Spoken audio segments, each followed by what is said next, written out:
Welcome, and thanks for listening to Cherry Bekaert's Not-for-Profit podcast series. In each episode, we hear from the best in the business on the latest challenges, trends, and opportunities affecting not-for-profit organizations and educational institutions. I hope you enjoy, and thanks for listening.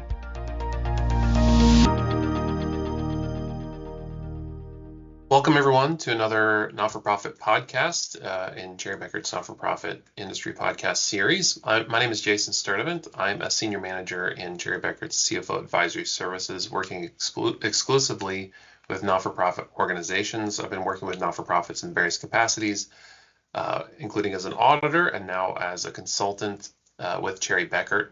And joining me today is Blakeley Richard. Blakeley. Hi, my name is Blakeley. I'm also a prior auditor here that works alongside Jason within our GPS advisory group that works in specifically not-for-profits, and that ranges from K through 12s, private colleges and universities, religious organizations, and various other entity types. Yeah, so today's topic, I think, particularly for a lot of those organizations that you mentioned, is really significant. That is, we're talking about endowments. And so as we are thinking about endowments, just to set the table, Blakeley, when we say endowments, what are we really talking about? Is this just like a big pot of money that's there for operating reserves, or what is that? Not quite. So it's more of a long-term investment fund with a purpose, but it's also wrapped in restrictions and expectations. The purpose of an endowment is that a donor gives an organization money to be invested, to earn money, that then can be used for that specific purpose or the donor's intention. Right. So endowments could be used for operating purposes to support an organization overall, but a lot of times it's for more specific purposes than that. That maybe is not what the mission of the organization is overall, but for specific things that the organization does. So I think we can dig in a little bit more to the specifics of endowments. But maybe the best thing to do is to start with some definitions. So we'll use a lot of terms throughout this podcast. So we just want to go over some quick ones. If there's any other terms that we use during the podcast anyone ever has questions on, don't hesitate to reach out. The first one I'll go over is corpus. So corpus is going to be that value, the original gift that comes from a donor that's supposed to be held in perpetuity, permanently restricted. It is supposed to be the value that is then invested to make earnings. Earnings are going to be what your investment, it may be a large increase every month, or it may be a low increase, it's whatever, or low increase, a low interest or a high interest, depending on how it is invested, but it's whatever earnings that original corpus gift earns on a monthly basis. I'll also talk about unitization and allocation. I usually use the term unitization, which is where you take those earnings and you allocate it across the different funds. I'll also use the term funds during this podcast. That is going to be, we were talked about a donor's intention. So that might be, hey, I want this to be used for a scholarship. Okay, you're going to have this specific scholarship fund, and that's where you're going to then unitize earnings to it. Also going to use different restrictions. So there's unrestricted, temp restricted, purpose restricted, board designated, and also permanently restricted. It's also perpetual in nature. There's a bunch of different terms that define restrictions.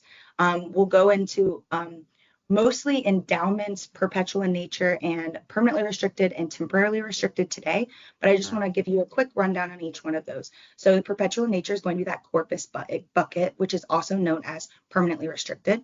There's also purpose restricted, which is under that category of temporarily restricted. So it is restricted to a purpose, but it's not being held in perpetuity. There's also board designated, where the funds go to the board, and the board designates where the spending will go. There's unrestricted. We'll go a little bit more later on about board designated and versus donor restricted, but just overall, I just want to touch on the donor is creating a purpose for the funds, or it's going to be, hey, I want this to go.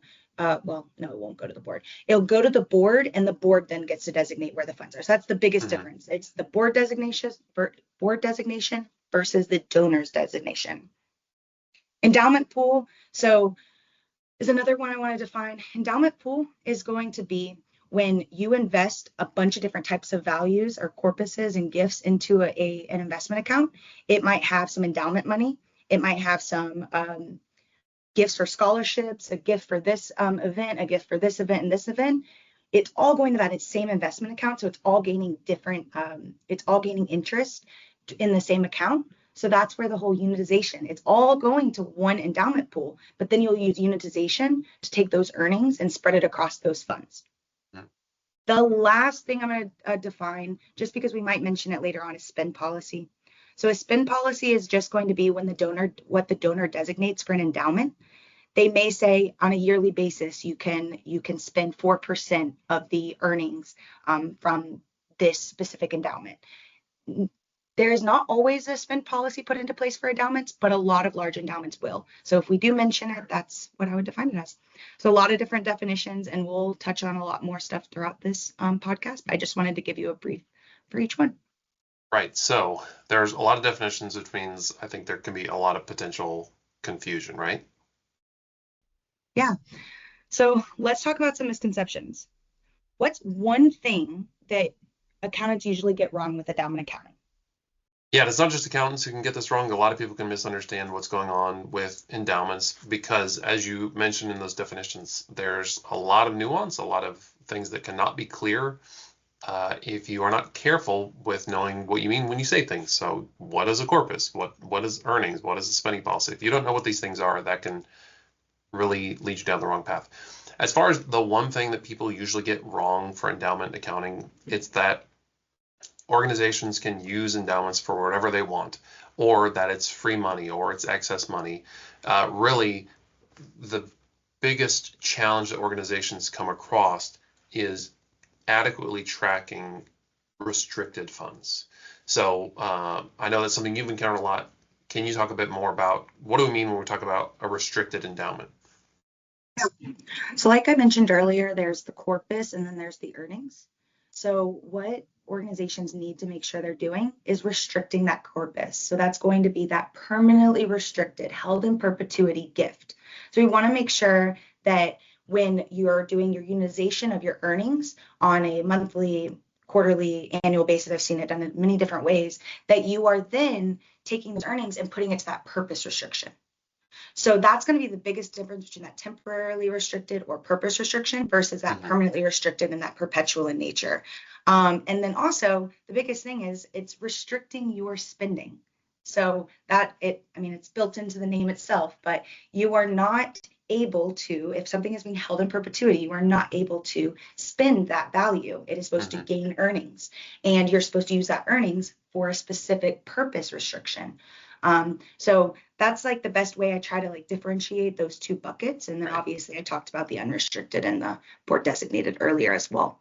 So let's talk about a little bit more about donor intention. So when a donor gives money and they give a donor intent, what does that mean? Yeah, great question. And that dovetails really nicely into the restrictions discussion we were just having. Donor intent is how you know what the restrictions are. What can you do with the money that's being given in an endowment, and what can't you do? Donor intent is really the last word on what those restrictions are.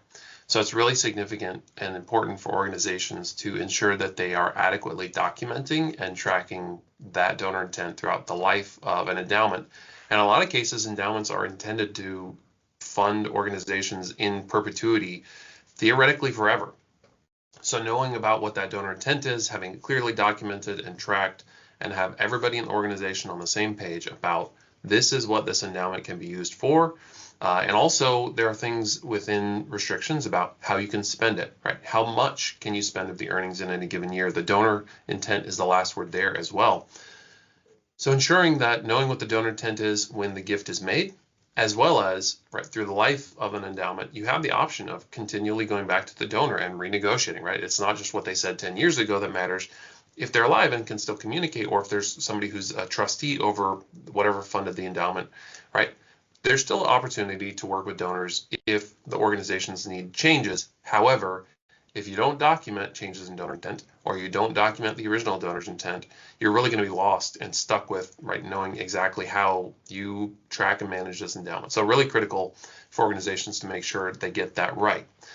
Now, there are a lot of ways, I think, given the complexity we've already touched on so far in just these few minutes, about how endowment accounting can go wrong. So let's get into some of the messy stuff. Blakeley, what's some of the stuff you've seen how accounting for endowments can go sideways?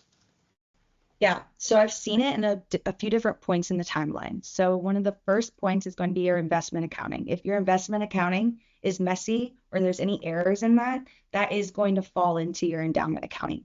So one of the biggest things that I've seen is, the earnings aren't being you're not doing your investment accounting on a monthly basis or even a quarterly basis. Some organizations are waiting until the end of the year. And so that's a large pool of earnings that they're now having to figure out how to unitize across. So making sure that you have your investment accounting up to par is important. The next thing is going to be unitization. There's a lot of ways you can do unitization. There are softwares that can do unitization, but there's also Excel that will do your unitization for you. But if you don't have a good template set up for you, your unitization could get all wrong. And again, if you're doing it at the end of the year, your unitization might not be as accurate for gifts that are coming in middle of the year to beginning of the year to end of the year. So I've seen the unitization accounting get, wacky during the year, and that's something that we've helped clients with. Restriction classifications. I talked about earlier, the perpetual in nature bucket versus the purpose restricted or temporarily restricted bucket. If you're not classifying, if you're putting an endowment in the temporarily restricted, you're putting earnings in perpetual in nature, it gets confusing. You can't touch your perpetual in nature bucket or you're permanently restricted. So if you're putting earnings that you're supposed to be spending on those purposes in there, then you're not able to touch it. So it's just important that you're getting your restriction accounting correct in your software as well, because that's how you're going to be tracking those funds. The next one I'll talk about is you just talked about donor intent. It's important. So if you're not meeting that donor intent or you're not tracking it or you're not getting the right information from the donor and you don't know and you're willy-nilly just spending the money, then that can get messy. Or you're trying that year end, trying to do the releases and you have no way of figuring out how much is supposed to be released. You might over-release or under-release. The last thing is just going to be fund accounting. So that kind of funnels into everything that I just talked about. But if you're not keeping track individually of all those different funds, like I said earlier, it might be part of a bigger endowment pool. But if you're not keeping track of them at an individual basis, how are you ever supposed to keep track of what's the corpus, what's the earnings, what can I spend this on, when can I release it, how much can I release this year? So there's a few points that it can, you might be lucky in it. The messy part is at the very end of that timeline, but it could be in the middle or it could be at the beginning of that timeline. Yeah. There really is so much that can go wrong if there's not due care put in place. We also, I think, see organizations struggle with underwater endowments. Tell us a little more about that. Yeah. So an underwater endowment is when the market value of that specific fund drops below the original gift or that corpus value. And there's some rules on when you can spend it and when you can't spend it. Jason, tell me a little bit more about that. Yeah, so with underwater endowments, a lot comes down to, first of all, donor intent, right? Has the donor said anything about can you spend any of the corpus? It's rare, but some donors do indicate that their spending policies do allow for that in the original gift. Additionally, this is where having a spending policy for the organization as a whole can be your guide. Do you have rules about what can you do with endowments that are unclear on whether or not you can spend part of the corpus? And in certain cases, right, organizations will end up spending part of the corpus without realizing. This is how you find yourself underwater, where you might have $1 million gift, but the fund has only $950,000 in it because you've overspent and there haven't been adequate earnings to replenish it.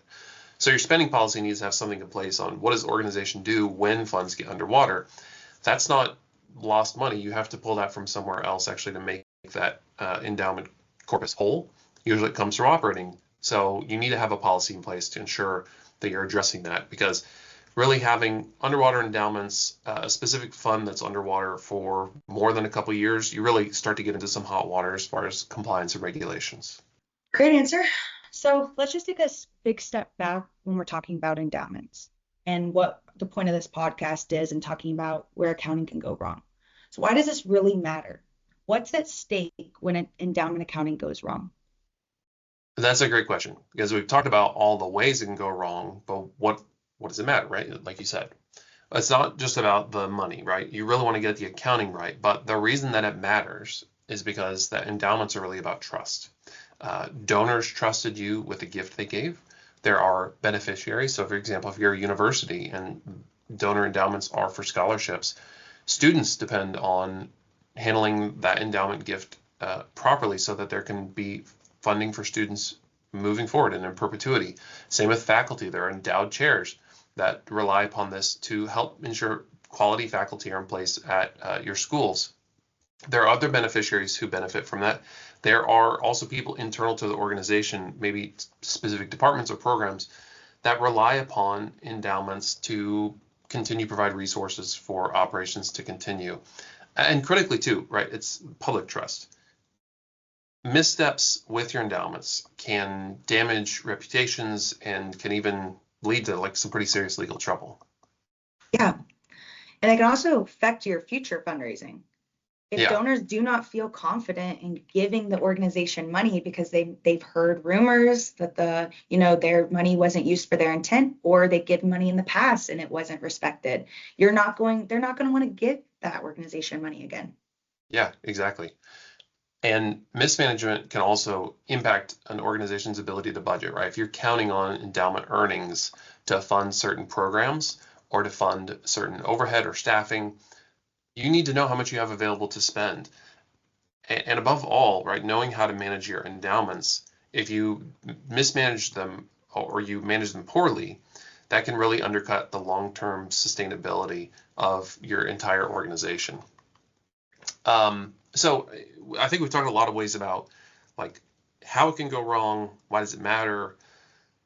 I think if we're getting to the like journalist questions, the next one is who's responsible for making sure that the endowment accounting is done right? Is it the CFO? Is it the board? Is it the finance team in general, the development team, right? Who's responsible here? I think every single one of my clients would probably answer this question a little different, but my response is going to be a combination of all the parties, because your finance team is going to be the one that's doing the actual accounting, making sure that the restrictions are in place, unitizing your earnings.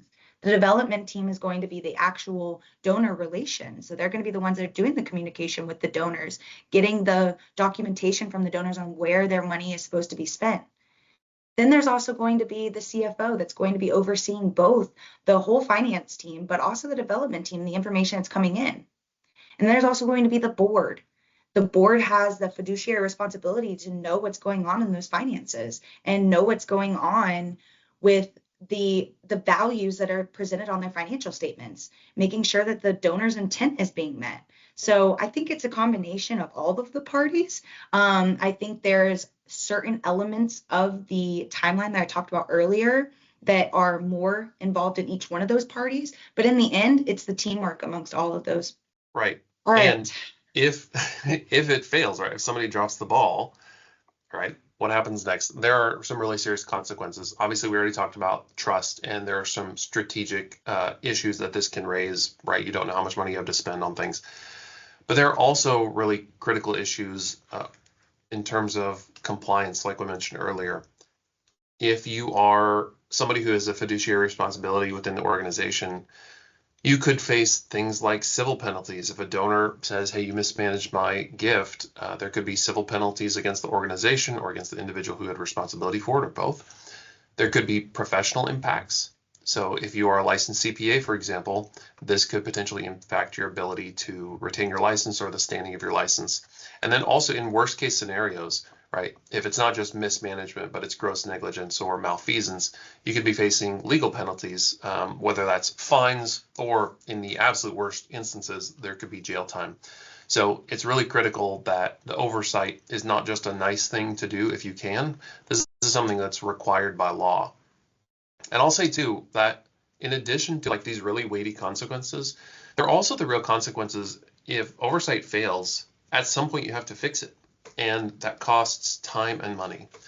So in this case, right? The best time to have fixed it was yesterday. The next best time is today. So you need to, right? You can't go back in time and save money by fixing it in the past. The only time you can do it is now. And there are a lot of times when that mitigation effort requires pretty significant investment. It might mean that you need to hire staff or invest in software or work with consultants like our team to help make things right. Because this is something that really, to the extent that's possible, it's not something you should spare expense on to make it right if it's gone wrong. Because it's really critical to the health of an organization to ensure that their endowments are managed correctly as long as you can. Yeah, that's an awesome information there. So, Jason, if you are advising a nonprofit, a foundation, a university, or any other not-for-profit, what is your top tip for avoiding endowment accounting pitfalls? All right, so I'm going to cheat a little bit. You asked for a top tip, but I think this all kind of falls into the same bucket of having a plan in place. Get a plan in place for how you're going to be treating your endowments. So first, you want to make sure that involves clear documentation of donor intent, donor restrictions, spending policies, and those sorts of things. Second, transparency. You need to be able to say with little notice, if a donor says, what's the impact of an endowed gift I gave to the organization or the university or whomever, you want to be able to show with not having to, you want to have that information ready at hand to share with your donors. And to do both of those things, you can also, it requires perhaps some tracking software. Like I know you mentioned earlier, a lot of organizations use Excel, but probably the best thing is there are a lot of ready-made softwares for endowments. Some of them are more or less complex depending on an organization's need, but investing in that kind of software, a lot of them are a lot more affordable than you think. And of course, making sure your finance team and other parties involved, especially those with oversight, so your board, but also partner departments like development team and database team, all understand the nuances of what's required under law, but also under GAAP for the nuances of endowment accounting. So that's all the one tip, but having all that in place, I think, can really make sure that you're steering clear of a lot of the issues we talked about in this discussion. Yeah, it's a big tip, but it's an awesome one. So what's the big takeaway here? Endowments are powerful, but only if they are managed with care. Yeah, exactly. Endowments are a helpful tool, and like any tool, they can be used to build things, or if misused, they can cause a lot of damage. So really, when the accounting for endowment goes wrong, it's not just a financial issue, but it can also, more fundamentally for nonprofits, be a significant trust issue. Yeah. And if your organization is in need of any form of accounting assistance, our Cherry Bekaert advisory team is here to help you, from investment and endowment cleanup to audit preparation to roll forward assistant and template building. And Blakeley, there's very little that we haven't seen. Yeah. So thank you, Blakeley, for joining me today, for your excellent insight and sharing your experiences with us. Thank you, Jason. It's been my pleasure. So for those nonprofits out there that want to see how our non-for-profit accounting advisory team can help you, head over to cbh.com and search NFP Accounting as a Service or just NFP Advisory in the search bar, or even better, reach out to our team, Blakeley and myself, through our links in the episode notes. Thanks so much for your time. Thank you. I hope you enjoyed this episode and look forward to our next one. Don't forget to subscribe.